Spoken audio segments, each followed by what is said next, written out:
বাংলাদেশের খবরে নজর রাখা যাক। অশান্ত সেই বাংলাদেশের আজ অত্যন্ত গুরুত্বপূর্ণ একটা দিন ছিল। কবে শেখ হাসিনার সাজা ঘোষণা হবে, মানুষ অপেক্ষা করে রয়েছে। আচ্ছা, আদালত কি রায় দেবে? এই রায় ঘোষণা হবে সোমবার রায় ঘোষণা হবে। হাসিনা সহ 3 আসামির মামলার রায় দেবে ঢাকার যুদ্ধাপরাধ ট্রাইব্যুনাল। তার রাষ্ট্র পরিচালনার কোনো যোগ্যতাই নাই, চরম একটা অপদার্থ। অর্থনৈতিকভাবে, সামাজিকভাবে, সাংস্কৃতিকভাবে সবভাবে দেশটা ধ্বংস করছে। আইন শৃঙ্খলার পরিস্থিতি এতই খারাপ, কোনো মানুষ, কোনো পরিবারের কোনো নিরাপত্তা নাই।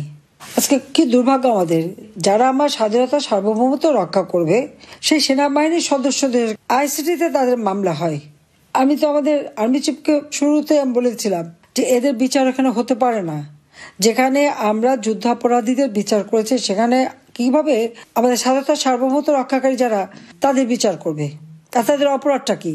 আর্মি ডিপ্লয় করা হয়েছে, উপর থেকে যা হুকুম দিয়েছে তারা তাই করছে, তাদের বিরুদ্ধে কেন মামলা হবে? আর এতজন আর্মি অফিসার একসাথে মামলা করা, যদি কেউ অপরাধ করে সেনা আইন আছে, সেনা আইনে বিচার হবে।